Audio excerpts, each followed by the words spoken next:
আমার সোনার বাংলা, আমি তোমায় ভালোবাসি। বাংলাদেশ, বাংলাদেশ, বাংলাদেশ, বাংলাদেশ। আজগা বুকটা সিরা মনে কয় বাংলাদেশের স্লোগান দিতাম। ও মা গো মা, অনেক কষ্টের পর ওয়েস্ট ইন্ডিজ থেকে আমরা টি-20 সিরিজটা লই আইলাম। ও ভাই, আপনারা শুনলে অবাক হয়ে যাইবেন, আমরা বাংলাদেশ 129 রান করি ম্যাচ জিতে গেছে। ওরে বাপরে বাপ, 6টা বাজে মোবাইলে অ্যালার্ম দিয়ে রাই। ওমা কত 6টা বাজবো, আমগো বাংলাদেশের না খেলা আছে। বাংলাদেশের খেলা দেখতে হলে 6টার দিকে উঠতে হইব না? তো আমগো তো আর মনে করেন 6টা বাজে উঠতে অভ্যাস নাই। এল্লাই আইজ একবারে ডগ ডাক মতন বাংলাদেশের খেলা সাউনের লাই মোবাইলে অ্যালার্ম দিয়ে ঘুমাইছি। অ্যালার্ম দিয়ে ঘুমানোর কারণ হয়েছে, যত কিছুই হোক খেলা তো মিস করন যাইতো না। ওমা, তো মাথা একবার খারাপ হয়ে যেত লাগছিল। আয় তো বেউস হয়ে গেছি, বেউস হয়ে গেছি। ওমা সরানে বাংলাদেশে 2 উইকেট ধরে গেছে। আরে ভাই লিটন, বাংলাদেশ জিতছে, আমরা খুশি শেষ নাই। কিন্তু তুই লিটন রে লই আমরা দুঃখেরও শেষ নাই। তুই 10 বলে আজকেও 2 রান করছস। আরে ভাই, তুই একটা ম্যাচ বালা খেলস না। এই যে বাংলাদেশ 129 রানের ম্যাচটা জিতছে, এটা তো একবার ভাগ্য গুণে জিতছে। আল্লাহ হাতে দূরে জিতাইছে। মাঝখান দিয়ে বৃষ্টি আইছে। আরে আমি মনে করছি আল্লাহ, আল্লাহ আঙ্গরে বাঁচাইছো। আল্লাহ, আল্লাহ ও এই বুঝি আঙ্গরে এই বিপদের হাতে বাঁচাইছো, আন্দার বিপদের হাতে বাঁচাইছো আল্লাহ। ওমা, যাই হোক, আল্লাহর কাম আল্লাহ বালাই করে। অল্প একটু বৃষ্টির পরে তো খেলাটা আরম্ভ হয়ে গেল। ওরে ভাই, ভাই তোর কি আই বুঝি না রে ভাই। 129 রানে বাংলাদেশ জিতছে, তাতে আঙ্গুর কোনো সমস্যা নাই। আমরা খুশি, আমরা সিরিজ জিতে গেছি। তুই এই 2টা ম্যাচ কি খেললি রে ভাই? একটার মধ্যে মুদি মেরে দিলি, আরেকটার মধ্যে 10 বলে মাত্র 2 রান করলি। আই বুঝি না, তুই একদিন ডিমের ভিতরে মরি যাস, আর কাল তো একবারে সিজারের বাড়ি মরি গেছস। ও ভাই, তুই কি মন চায় না রে কত দুনিয়াদারিটা একটু ভালো করে দেখার লাই? তোর কি দুনিয়াদারি দেখতে মন চায় না? তুই লিটুই না, হয়তো ডিমের ভিতরে মরি থাকস, নয়তো বা সিজারেতে বাইরে 2-3 দিন পরে মরি যাস।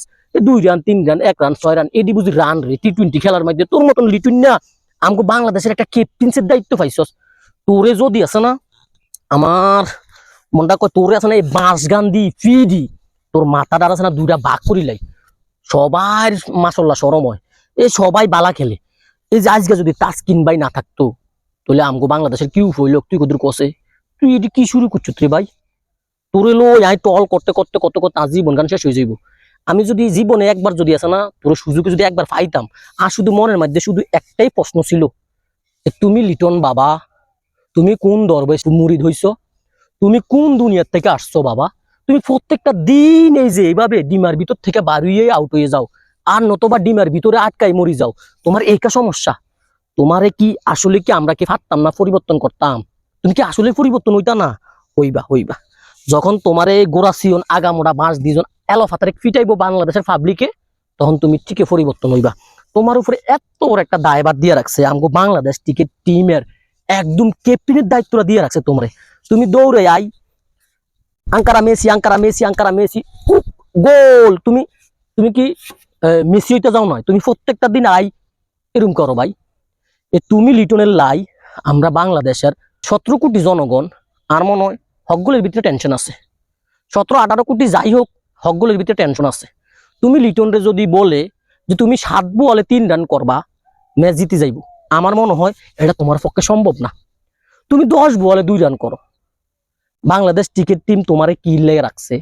এই যে আমগো টাকাটি নিয়ে তোমার বেতনটি দেয়, তুমি বিলাস ভুবন গাড়ি চালাও, বিলাস ভুবন বাড়িতে থাও, আঙ্গুর অবদান রে ভাই। আমরা এই যে সব বাঙালিরা মিলি তোমার বেতনটা চালাই, আমগো তো খুব কষ্ট হয়। তো আল্লাহ রাসুলের দোয়াই দিয়া আসলে আমগো বাংলাদেশ আজকে জিতছে, খুশিতে আমরা এমনি আত্মহারা। হ্যাঁ হ্যাঁ করে যে 129 রানের ম্যাচ হারাই দিছে, এটার মতন খুশি আঙ্গুর দুনিয়া তার কিচ্ছু নাই। আমগো বাংলাদেশের bowling strong strong, Taskin Taskin ভাই তাসকিন, এটা তাসকিন ভাইয়ের পাওয়ার। বাংলাদেশের ব্যাটিং এর পাওয়ার না, এগুলো আমাদের বাংলাদেশের বোলিং এর পাওয়ার। যাই হোক, আমি টিম ম্যানেজমেন্ট সবাই বলতেছি, আগেও বলছি এখনো বলি, নতুন করে আমাদের সালাউদ্দিন ভাই ঢুকছে, সালাউদ্দিন ভাই 4। আপনাদের কাছে একটা অনুরোধ, এই লিটন ভাইকে, লিটন কুমার লিটন ভাইকে দয়া করে আপনারা টিম থেকে বাদ দিয়ে দেন।